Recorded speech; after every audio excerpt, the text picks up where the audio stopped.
And joining us from Johannesburg is my colleague Amritpal Singh. Amrit, walk us through Prime Minister Modi's engagements after he landed in South Africa and looking ahead to the next couple of days' itinerary as well. Well, the Prime Minister is right now meeting Australian Prime Minister Anthony Albanese for a bilateral soon after he arrived and interacted with the diaspora, of which you put out the visuals, and we heard the diaspora how there was visible excitement amongst the diaspora to see the Prime Minister. He makes it a point to interact with them, though he's here for G20, but he did a short interaction with them. He took out time to watch their performances, etc. But right after that, the Prime Minister went in for a bilateral with the Australian Prime Minister, which is currently on. It's more than half an hour that the bilateral is on. So issues of mutual interest and, of course, in the Indo-Pacific are expected to be discussed. We are waiting for the meeting to get over and the MEA to put out a readout to know what really transpired in that meeting between the two leaders. The Prime Minister is also expected to meet CEOs of some companies, South African companies, who have invested in India or have plans to invest in India. Apart from these meetings, that's where the Prime Minister's schedule for today ends. Tomorrow the G20 officially starts. The Prime Minister will be there at the opening session. He's likely to make an intervention. The Prime Minister is likely to participate over the coming 2 days in 3 sessions. One on inclusive and sustainable economic growth, another on disaster risk reduction, and third on AI and critical minerals. So the Prime Minister is likely to make intervention in these sessions. So we expect this to transpire over the next 2 days, and then the Prime Minister leaves on the 23rd in the evening. On the sidelines of the G20, he shall also be meeting the leaders of IPSA. There is the 6th IPSA leaders meeting that's scheduled between the leadership of South Africa and Brazil and Prime Minister Modi. Issues concerning the global South are likely to prominently come up and take coordinated positions at global fora like G20.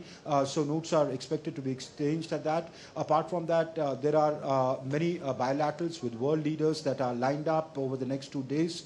Details of that are still to emerge, but one for sure I know that he's meeting Cyril Ramaphosa, the President of South Africa, for a bilateral that could possibly take place tomorrow. Ramesh, on the sidelines of the summit. And as we speak, Amrit, we are playing out the visuals of the artists performing for the Prime Minister upon his arrival in the city. Talk to us a bit about the diaspora, the Indian diaspora in South Africa. How big or influential have they become over the years? Well, the Indian diaspora here is about 1.7 million strong, and some of them have migrated generations ago. In fact, I was speaking to a lady who's a 5th generation South African of Indian origin. Her ancestors migrated from Tamil Nadu 7 generations ago, and she was the one who sang the ode to Ganga Maya, or River Ganga. And the Prime Minister stood there and listened to her. Though it's originally in Bhojpuri, but she translated it into Tamil, and she sang it. In fact, she spoke to us on camera. After my a live chat with you, I will feed it so that you could play it out. So they feel a strong connect with India even after generations. And of all the diaspora that I've spoken to here, they say when the Prime Minister comes, he interacts with them. They can see him up close, click pictures with him, touch him, shake hands with him. It is a moment of joy, and it gives them an enthusiasm as to the leadership of the country, or the country of their origin, really cares for them. And in fact, if I can invite the lady, ma'am. could I invite you in the live chat? This is the lady who sang the ode to Ganga Maya. We are right now live on television. So, you know, we were talking a little while back. You were telling me that about your experience with the Prime Minister when you did that rendition for him. Oh, I cannot. I'm very static at this moment. It was a dream come true. I never thought it would happen, but. He's like God standing in front, you know. So it was just happening. And I was so grateful because what he did for South Africa with the OCI card, it's something that is amazing. And well, Modi ji is Modi ji. Okay. There is one thing which my colleague was asking from the Delhi studio. You know, what is about India that you are a fifth generation, you're born here, 7 generations ago, your ancestors migrated here from Tamil Nadu. What connects you to that country? Because, you know, 7 generations is a long time. You're talking about India, right? Yeah. India is India. It's a world. To us, India is world. It's our beloved mother country. And the language I speak belongs to India. The sari I wear belongs to India. Everything, my veins, the blood is running here, it's India. We are here in South Africa, only born here, but the connection is still there. So I only watch Indian news. Okay, you only watch DD News? Oh, okay. Only, all Indian news I watch. So can I request you to sing one line in Tamil on the, or the rendition that you did for the Prime Minister?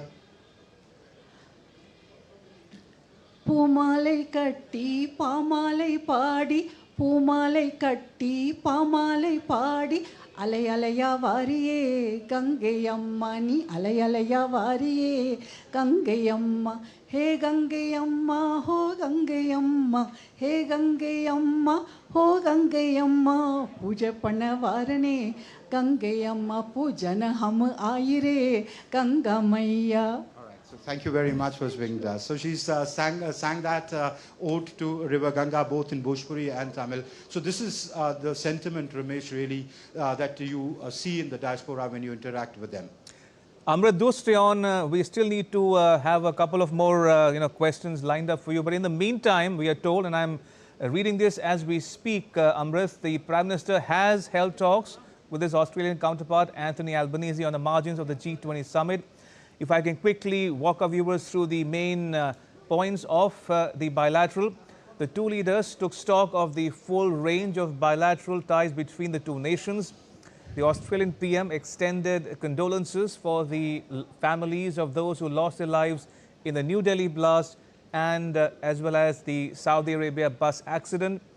The Australian counterparts said India and Australia share a relationship that has never been stronger, with economic, defense and security ties set to deepen further.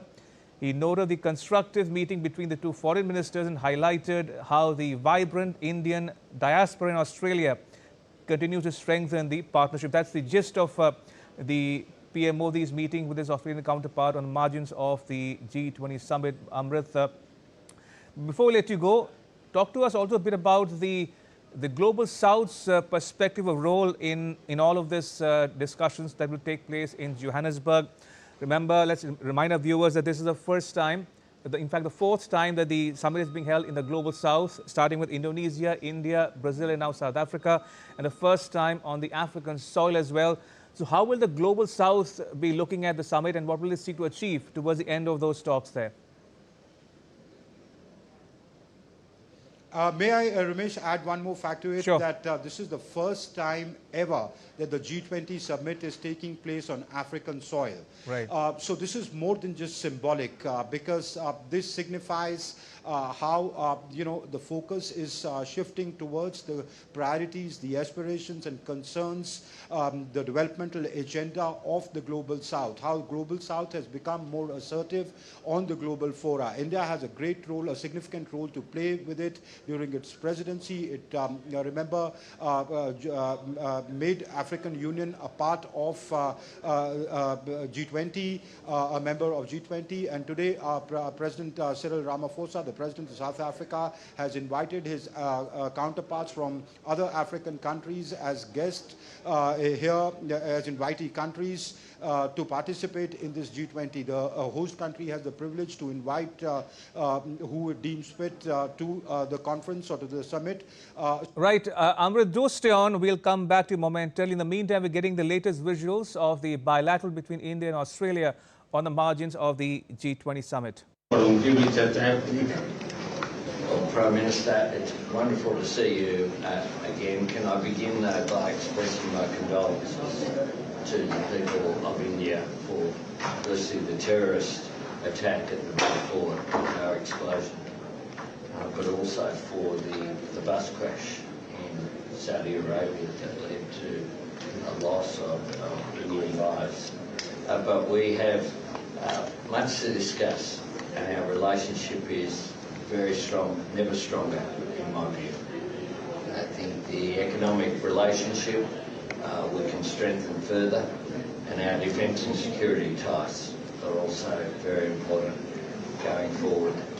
And I look forward to our discussion today. I know our foreign ministers have had a very successful meeting, and I, of course, saw your minister in Malaysia just a short time ago, and the relationship between us as well. I think the large Indian diaspora in Australia just means those ties are so strong.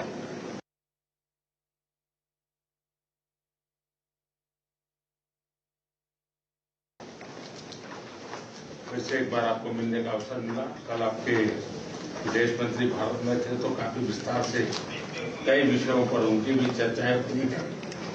Well, Prime Minister, it's wonderful to see you again. Can I begin by expressing my condolences to the people of India for, firstly, the terrorist attack at the Bilateral car explosion, but also for the bus crash in Saudi Arabia that led to a loss of Indian lives. But we have much to discuss, and our relationship is very strong, never stronger, in my view.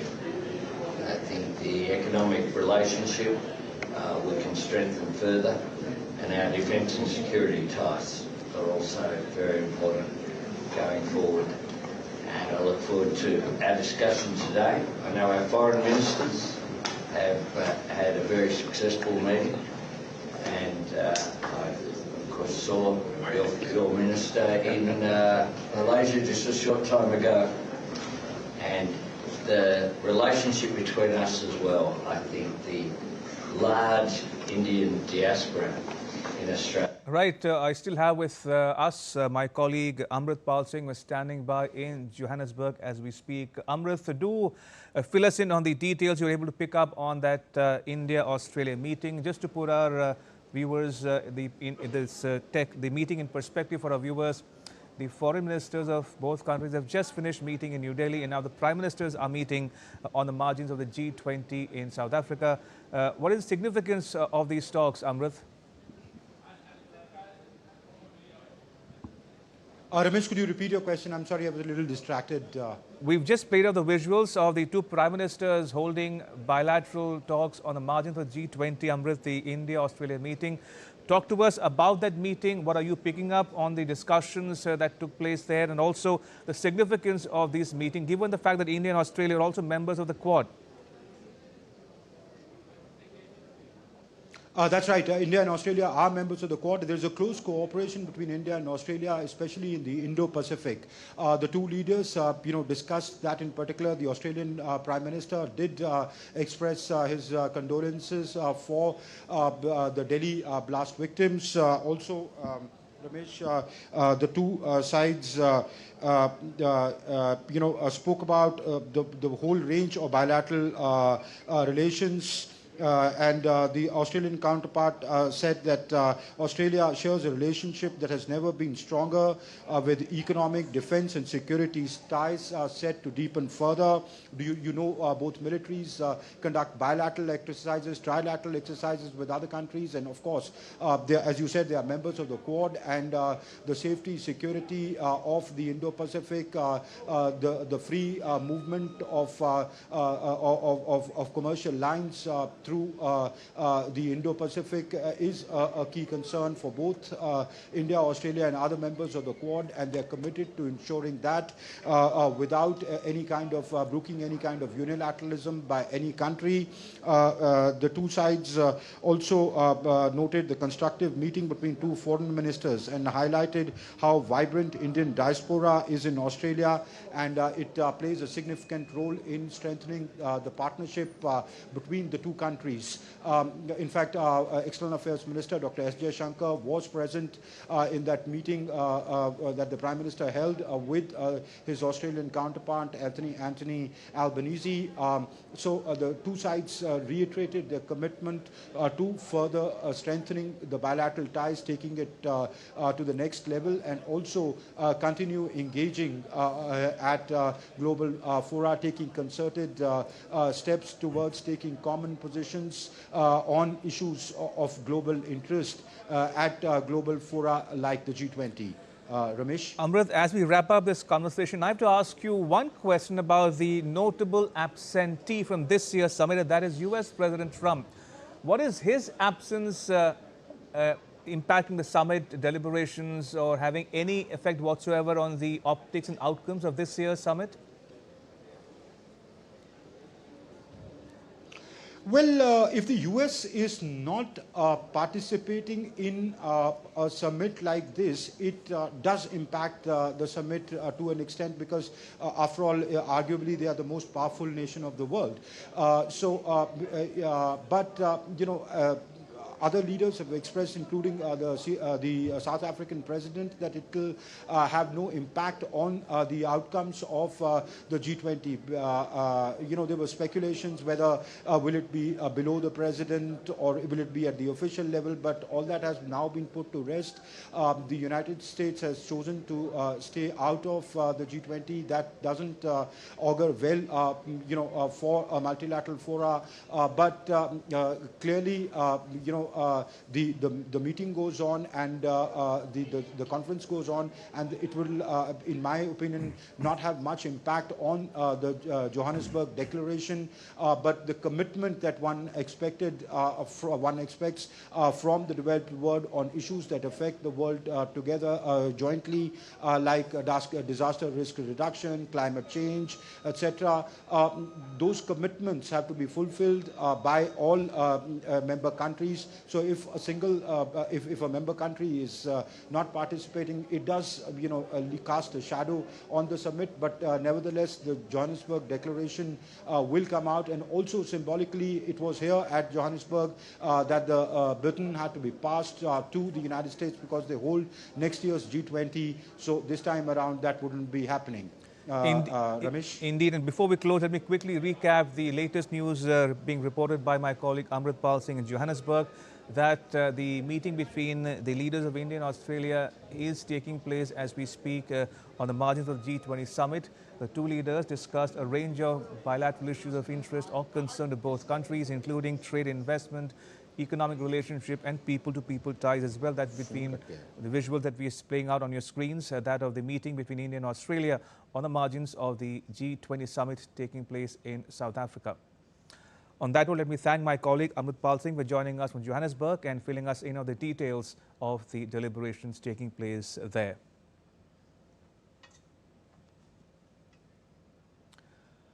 Right, so if you're just joining us, we're getting to you the latest visuals of a bilateral meeting that's taken place between India and Australia on the margins of the G20 Summit in Johannesburg, South Africa. You can see the two Prime Ministers, Mr. Narendra Modi and Mr. Anthony Albanese, holding talks on the margins of the South Africa Summit. Remember, both India and Australia are members of the Quad, which also comprises the US and Japan. And the foreign ministers of India and Australia have just finished their meeting in New Delhi recently. and that is being followed up by the two Prime Ministers meeting in Johannesburg, South Africa, as I said, on the margins of the G20 Summit being held in South Africa this year.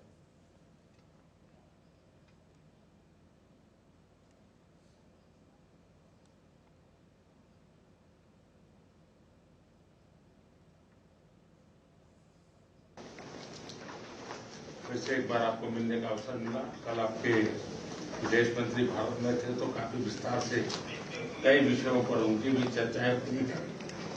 Well, Prime Minister, it's wonderful to see you again. Can I begin by expressing my condolences to the people of India for firstly the terrorist attack at the Bilateral car explosion, but also for the bus crash in Saudi Arabia that led to a loss of Indian lives. But we have much to discuss, and our relationship is very strong, never stronger in my view. I think the economic relationship we can strengthen further, and our defence and security ties are also very important going forward. And I look forward to our discussion today. I know our foreign ministers have had a very successful meeting, and I of course saw your minister in Malaysia just a short time ago, and the relationship between us as well. I think the large Indian diaspora in Australia just means those ties are so strong.